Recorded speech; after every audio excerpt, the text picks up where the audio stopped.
पार्वती प्रियपुत्राय पूर्वा सन्ध्या प्रवर्तते। उत्तिष्ठ गजराज्यास्य कर्तव्यं लोकपालनम्। उत्तिष्ठोत्तिष्ठ विघ्नेश उत्तिष्ठ गणनायक। उत्तिष्ठ गिरिजापुत्रा जगतां मङ्गलं कुरु। श्रीकाणिपाकवरसिद्धिविनायकत्वं प्रीत्याद्य जागृहि कुरु प्रियमङ्गलानि। त्रैलोक्यरक्षणकराणि महोज्ज्वलानि।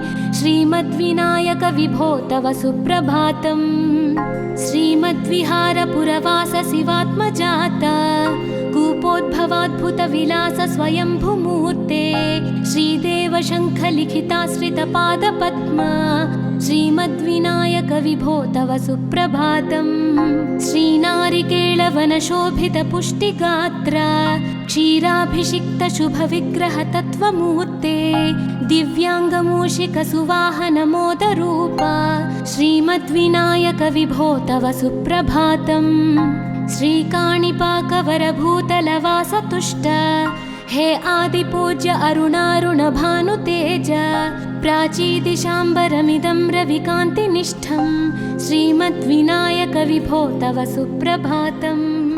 श्रीबाहुदा शुभतरङ्गसुबाहुदत्त सुस्निग्धशीतलकणानपि सङ्गृहीत्य प्रभातवायुरिहायास्यति सेवनाय श्रीमद्विनायक विभो तव सुप्रभातम्।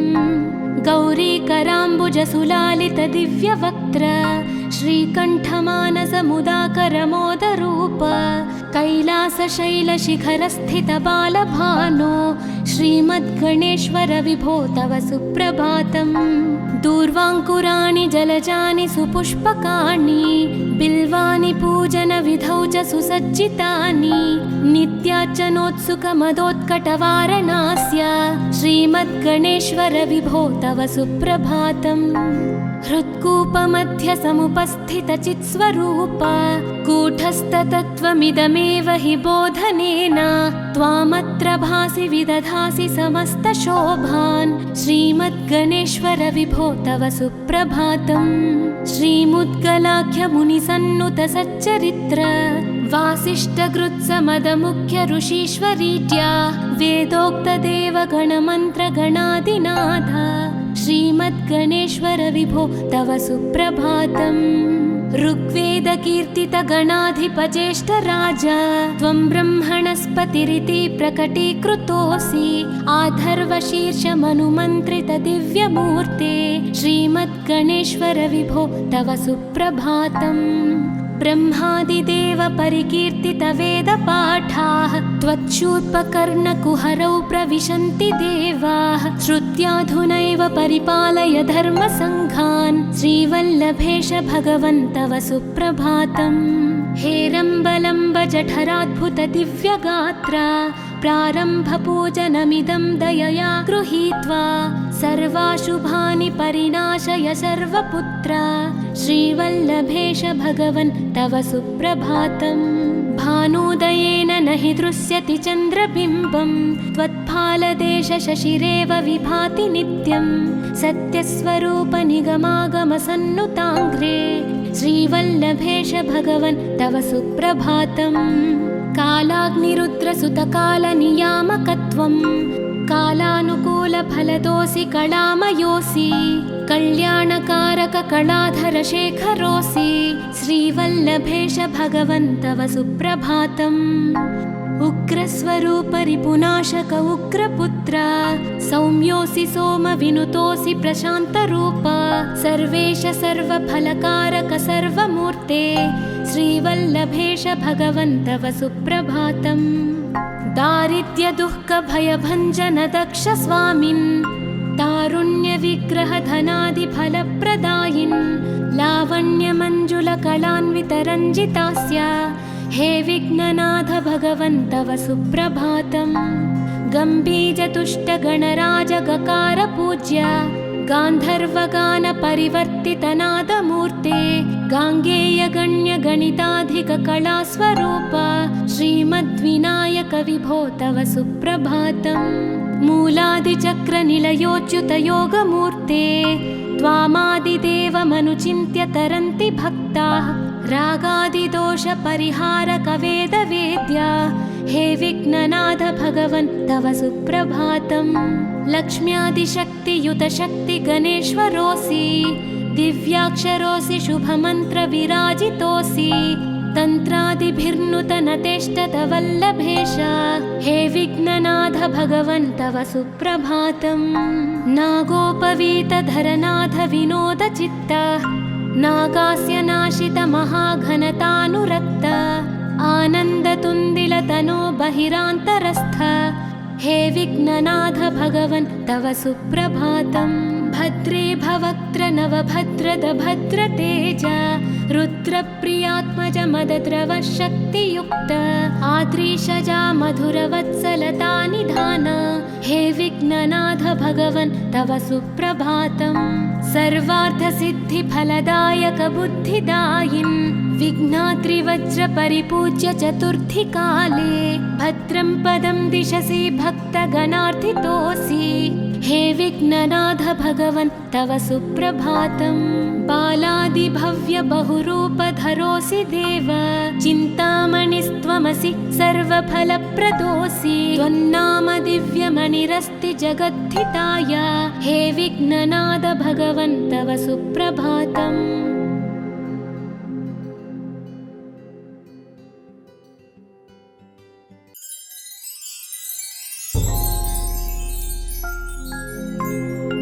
पार्वती प्रियपुत्राय पूर्वा सन्ध्या प्रवर्तते उत्तिष्ठ गजराज्यास्य कर्तव्यं लोकपालनम्।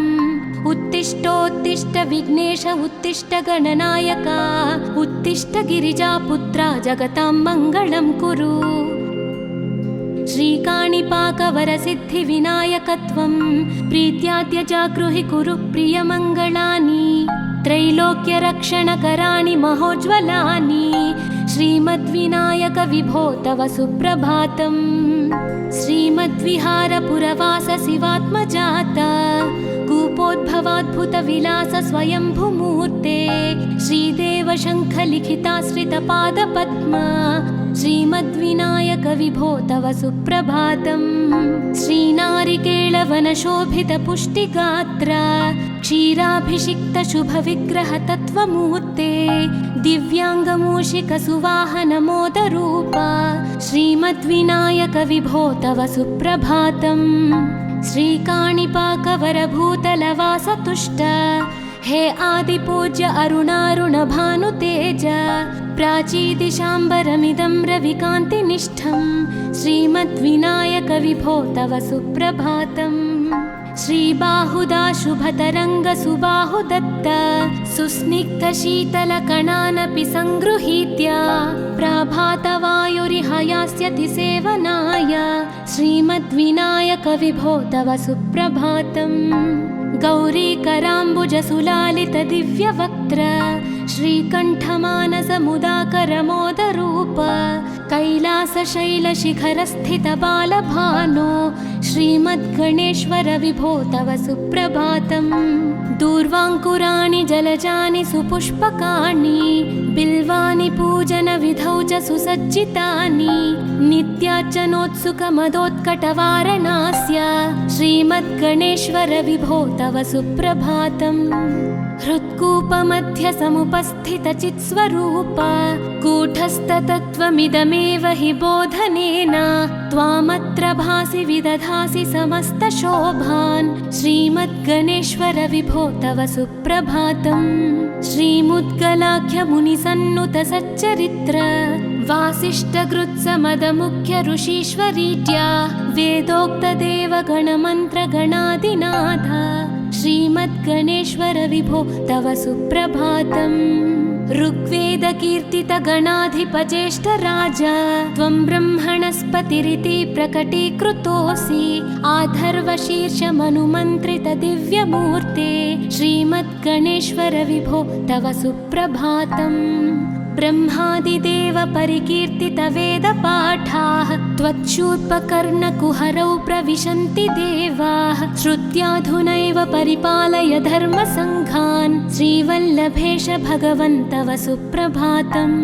हेरम्बलम्ब जठराद्भुत दिव्यगात्रा प्रारम्भपूजनमिदं दयया गृहीत्वा सर्वाशुभानि परिणाशय सर्वपुत्रा श्रीवल्लभेश भगवन् तव सुप्रभातम्। भानोदयेन न हि दृश्यति चन्द्रबिम्बं त्वत्फालदेश शशिरेव विभाति नित्यं सत्यस्वरूप निगमागमसन्नुताङ्घ्रे श्रीवल्लभेश भगवन् तव सुप्रभातम्।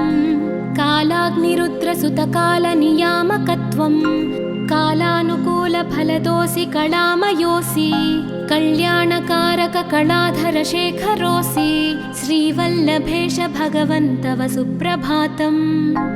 उग्रस्वरूप रिपुनाशक उग्रपुत्र सौम्योऽसि सोमविनुतोऽसि प्रशान्तरूप सर्वेश सर्वफलकारक सर्वमूर्ते श्रीवल्लभेश भगवन् तव सुप्रभातम्। दारिद्र्यदुःखभयभञ्जन दक्ष स्वामिन् तारुण्यविग्रह धनादिफलप्रदायिन् लावण्यमञ्जुलकलान्वितरञ्जितास्य हे विघ्ननाथ भगवन् तव सुप्रभातम्। गम्भीजतुष्टगणराजगकार पूज्य गान्धर्वगानपरिवर्तितनादमूर्ते गाङ्गेयगण्यगणिताधिककलास्वरूप श्रीमद्विनायक विभो तव सुप्रभातम्। मूलादिचक्रनिलयोच्युतयोगमूर्ते त्वामादिदेवमनुचिन्त्य तरन्ति भक्ताः रागादिदोषपरिहारक वेदवेद्या हे विघ्ननाथ भगवन् तव सुप्रभातम्। लक्ष्म्यादिशक्तियुतशक्तिगणेश्वरोऽसि दिव्याक्षरोऽसि शुभमन्त्रविराजितोऽसि तन्त्रादिभिर्नुतनतेष्टतवल्लभेश हे विघ्ननाथ भगवन् तव सुप्रभातम्। नागोपवीतधरनाथ विनोदचित्त नागास्य नाशित महाघनतानुरक्त आनन्दतुन्दिलतनो बहिरान्तरस्थ हे विघ्ननाथ भगवन् तव सुप्रभातम्। भद्रे भवक्त्र नवभद्रद भद्रतेज रुद्रप्रियात्मज मदद्रव शक्तियुक्त आद्रीशजा मधुरवत्सलता निधान हे विघ्ननाथ भगवन् तव सुप्रभातम्। सर्वार्थसिद्धिफलदायक बुद्धिदायिन् विघ्नाद्रिवज्रपरिपूज्य चतुर्थी काले भद्रं पदं दिशसि भक्तगणार्थितोऽसि हे विघ्ननाथ भगवन् तव सुप्रभातम्। बालादिभव्य बहुरूपधरोऽसि देव चिन्तामणिस्त्वमसि सर्वफलप्रदोऽसि त्वन्नाम दिव्यमणिरस्ति जगद्धिताय हे विघ्ननाथ भगवन् तव सुप्रभातम्।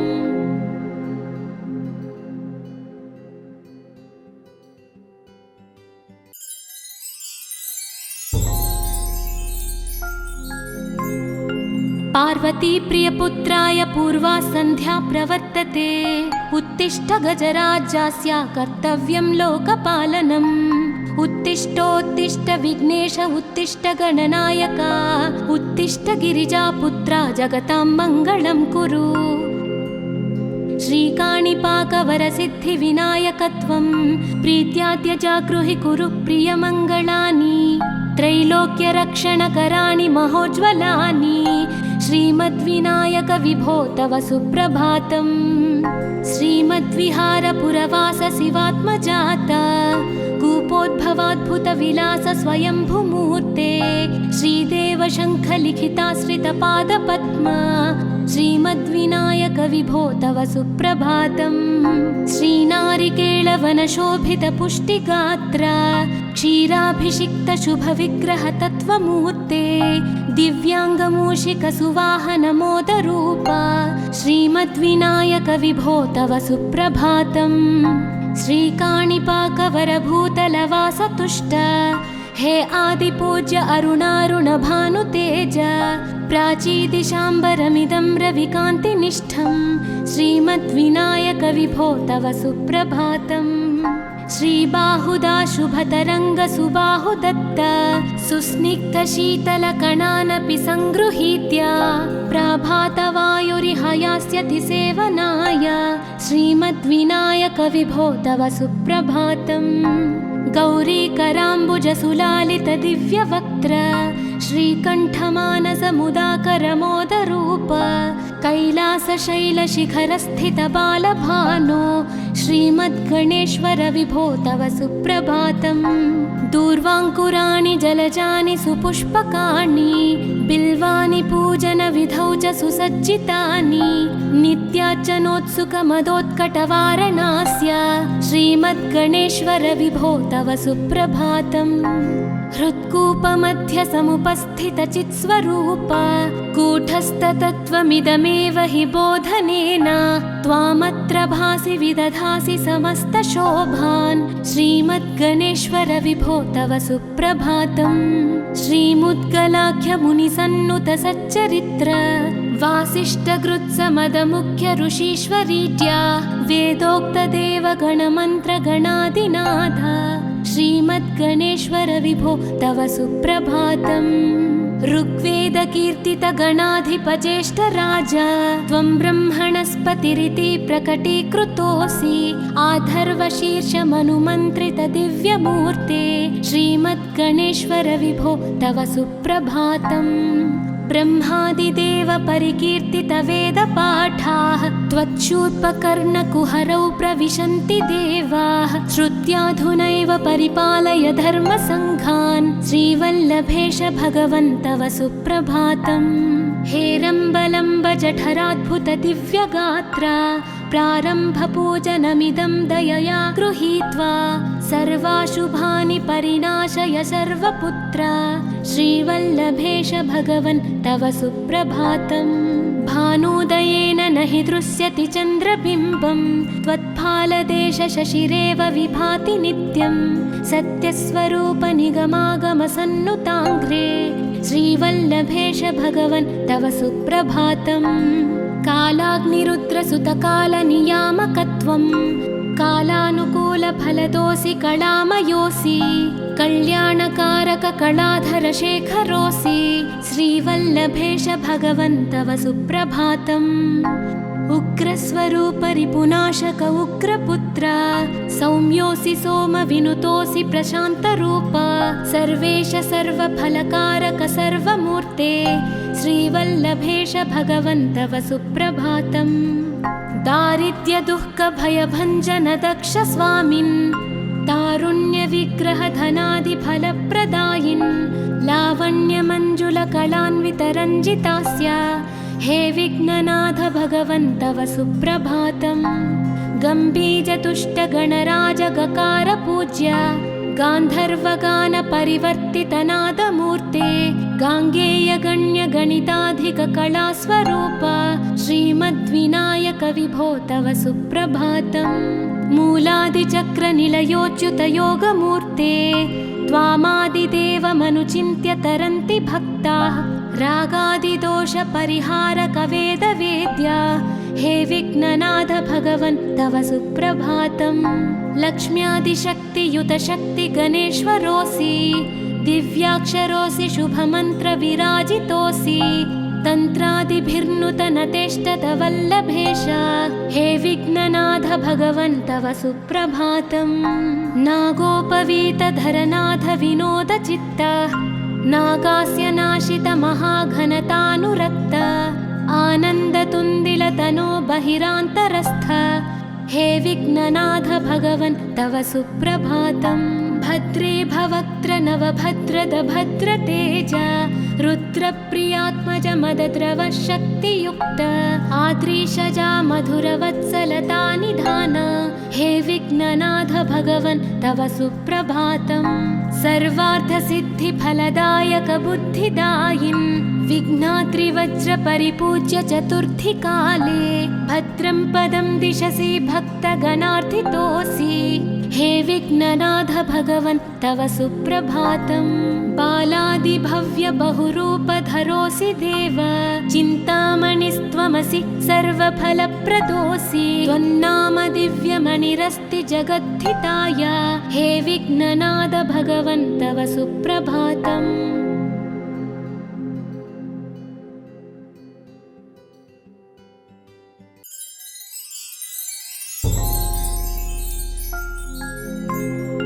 पार्वती प्रियपुत्राय पूर्वा सन्ध्या प्रवर्तते। उत्तिष्ठ गजराज्यस्य कर्तव्यं लोकपालनम्। उत्तिष्ठोत्तिष्ठ विघ्नेश उत्तिष्ठ गणनायक, उत्तिष्ठ गिरिजापुत्रा जगतां मङ्गलं कुरु। श्रीकाणिपाकवरसिद्धिविनायकत्वं प्रीत्याद्य जागृहि कुरु प्रियमङ्गलानि। त्रैलोक्यरक्षणकराणि महोज्ज्वलानि, श्रीमद्विनायक विभो तव सुप्रभातम्। श्रीमद्विहारपुरवास शिवात्मजात, कूपोद्भवाद्भुतविलास स्वयंभुमूर्ते।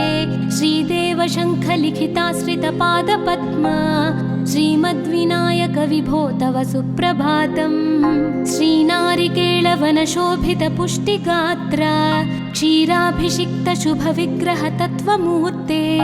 दिव्याङ्गमूषिकसुवाहनमोदरूप, श्रीमद्विनायक विभो तव सुप्रभातम्। श्रीकाणिपाकवरभूतलवासतुष्ट, हे आदिपूज्य अरुणारुणभानुतेज।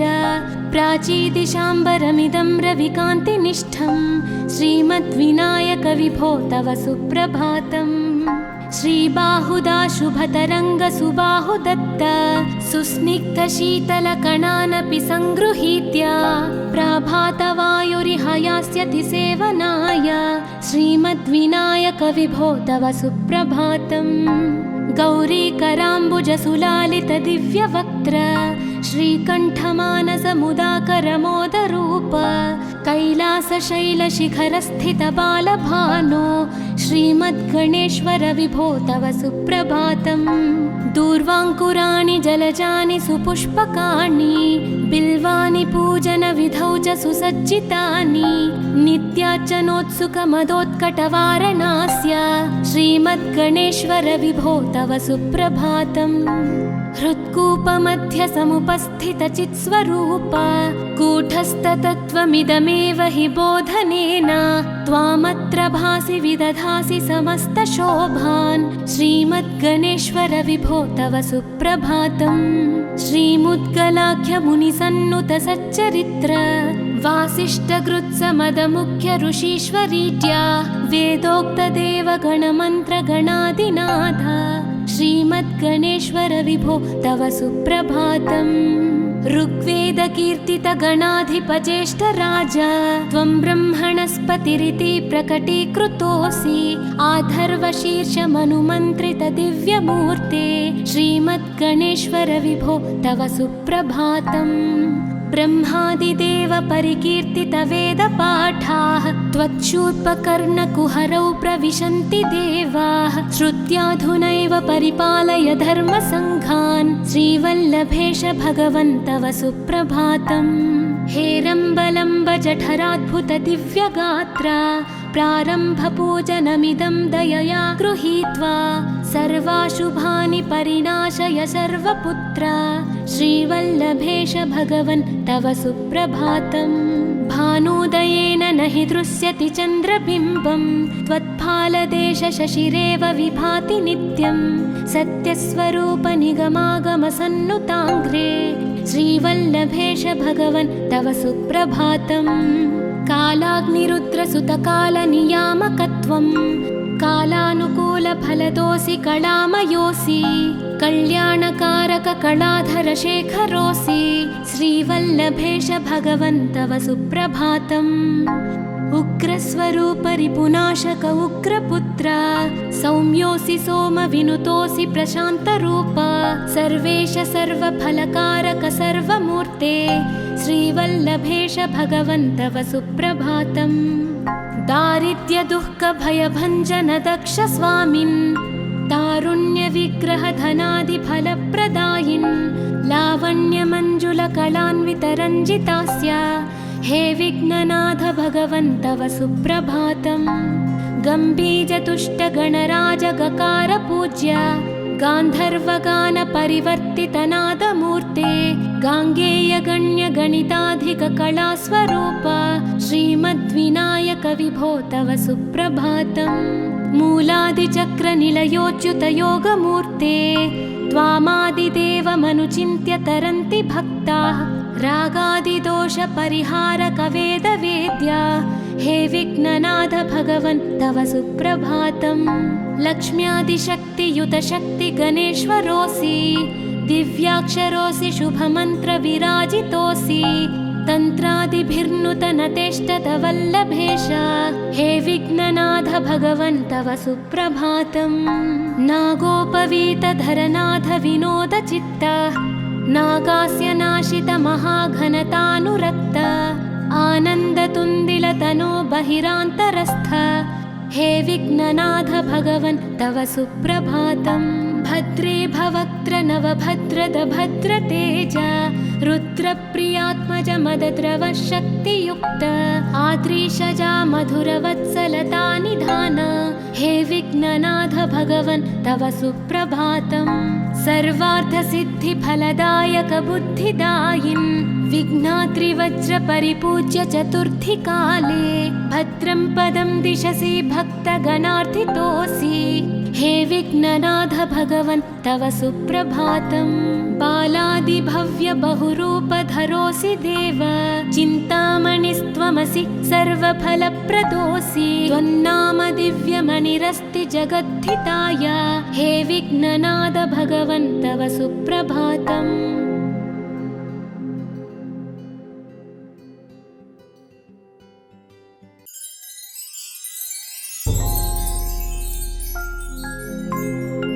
पार्वती प्रियपुत्राय पूर्वा सन्ध्या प्रवर्तते उत्तिष्ठ गजराज्यस्य कर्तव्यं लोकपालनम्। उत्तिष्ठोत्तिष्ठ विघ्नेश उत्तिष्ठ गणनायक उत्तिष्ठ गिरिजापुत्रा जगतां मङ्गलं कुरु। श्रीकाणिपाकवरसिद्धिविनायकत्वं प्रीत्याद्य जागृहि कुरु प्रियमङ्गलानि त्रैलोक्यरक्षणकराणि महोज्ज्वलानि श्रीमद्विनायक विभो तव सुप्रभातम्। श्रीमद्विहारपुरवास शिवात्मजात कूपोद्भवाद्भुतविलास स्वयंभुमूर्ते श्रीदेव शङ्खलिखिताश्रितपादपद्म श्रीमद्विनायक विभो तव सुप्रभातम्। श्रीनारिकेळवनशोभितपुष्टिगात्र क्षीराभिषिक्त शुभविग्रह तत्त्वमूर्ते दिव्याङ्गमूषिकसुवाहनमोदरूप श्रीमद्विनायक विभो तव सुप्रभातम्। श्रीकाणिपाकवरभूतलवासतुष्ट हे आदिपूज्य अरुणारुणभानुतेज प्राचीदिशाम्बरमिदं रविकान्तिनिष्ठं श्रीमद्विनायक विभो तव सुप्रभातम्। श्रीबाहुदा शुभतरङ्गसुबाहुदत्त सुस्निग्धशीतलकणानपि सङ्गृहीत्य प्रभातवायुरिहयास्यति सेवनाय श्रीमद्विनायक विभो तव सुप्रभातम्।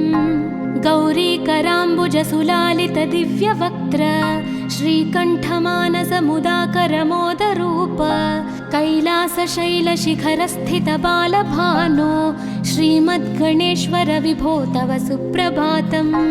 दूर्वाङ्कुराणि जलजानि सुपुष्पकाणि बिल्वानि पूजनविधौ च सुसज्जितानि नित्यार्चनोत्सुकमदोत्कटवारणास्य श्रीमद्गणेश्वर विभो तव सुप्रभातम्। हृत्कूपमध्य समुपस्थितचित्स्वरूप कूटस्थतत्त्वमिदमेव हि बोधनेन त्वामत्र भासि विदधासि समस्तशोभान् श्रीमद्गणेश्वर विभो तव सुप्रभातम्। श्रीमुद्गलाख्यमुनिसन्नुत सच्चरित्र वासिष्ठगृत्समदमुख्य ऋषीश्वरीड्या वेदोक्तदेवगणमन्त्रगणादिनाथ श्रीमद्गणेश्वर विभो तव सुप्रभातम्। ऋग्वेद वेदकीर्तितगणाधिपज्येष्ठराज त्वं ब्रह्मणस्पतिरिति प्रकटीकृतोऽसि आथर्वशीर्षमनुमन्त्रितदिव्यमूर्ते श्रीमद्गणेश्वर विभो तव सुप्रभातम् ब्रह्मादिदेव परिकीर्तितवेदपाठाः त्वच्छूर्पकर्णकुहरौ प्रविशन्ति देवाः श्रुत्याधुनैव परिपालय धर्मसङ्घान् श्रीवल्लभेश भगवन् तव सुप्रभातम् हेरम्बलम्ब जठराद्भुतदिव्यगात्रा प्रारम्भपूजनमिदं दयया गृहीत्वा सर्वाशुभानि परिणाशय सर्वपुत्रा श्रीवल्लभेश भगवन् तव सुप्रभातम् भानुदयेन न हि दृश्यति चन्द्रबिम्बं त्वत्फालदेशशशिरेव विभाति नित्यं सत्यस्वरूपनिगमागमसन्नुताङ्घ्रे श्रीवल्लभेश भगवन् तव सुप्रभातम् कालाग्निरुद्रसुतकालनियामकत्वं कालानुकूलफलदोऽसि कलामयोऽसि कल्याणकारककलाधरशेखरोऽसि श्रीवल्लभेश भगवन् तव सुप्रभातम् उग्रस्वरूपरिपुनाशक उग्रपुत्र सौम्योऽसि सोमविनुतोऽसि प्रशान्तरूप सर्वेश सर्वफलकारक सर्वमूर्ते श्रीवल्लभेश भगवन् तव सुप्रभातम् दारिद्र्यदुःखभयभञ्जन दक्ष स्वामिन् तारुण्यविग्रहधनादिफलप्रदायिन् लावण्यमञ्जुलकलान्वितरञ्जितास्य हे विघ्ननाथ भगवन् तव सुप्रभातम् गम्भीजतुष्टगणराजगकार पूज्य गान्धर्वगानपरिवर्तितनादमूर्ते गाङ्गेयगण्यगणिताधिककलास्वरूप श्रीमद्विनायक विभो तव सुप्रभातम् मूलादिचक्रनिलयोच्युतयोगमूर्ते त्वामादिदेवमनुचिन्त्य तरन्ति भक्ताः रागादिदोषपरिहारकवेदवेद्या हे विघ्ननाथ भगवन् तव सुप्रभातम् लक्ष्म्यादिशक्तियुतशक्तिगणेश्वरोऽसि दिव्याक्षरोऽसि शुभमन्त्रविराजितोऽसि तन्त्रादिभिर्नुतनतेष्टतवल्लभेश हे विघ्ननाथ भगवन् तव सुप्रभातम् नागोपवीतधरनाथ विनोदचित्त नागास्य नाशित महाघनतानुरक्त आनन्दतुन्दिलतनो बहिरान्तरस्थ हे विघ्ननाथ भगवन् तव सुप्रभातम् भद्रे भवक्त्र नवभद्रद भद्रतेज रुद्रप्रियात्मज मदद्रव शक्तियुक्त आद्रीशजा मधुरवत्सलता निधान हे विघ्ननाथ भगवन् तव सुप्रभातम् सर्वार्थसिद्धिफलदायक बुद्धिदायिन् विघ्नात्रिवज्रपरिपूज्य चतुर्थीकाले भद्रं पदं दिशसि भक्तगणार्थितोऽसि हे विघ्ननाथ भगवन् तव सुप्रभातम् बालादिभव्य बहुरूपधरोऽसि देव चिन्तामणिस्त्वमसि सर्वफलप्रदोऽसि त्वन्नाम दिव्यमणिरस्ति जगद्धिताय हे विघ्ननाथ भगवन् तव सुप्रभातम्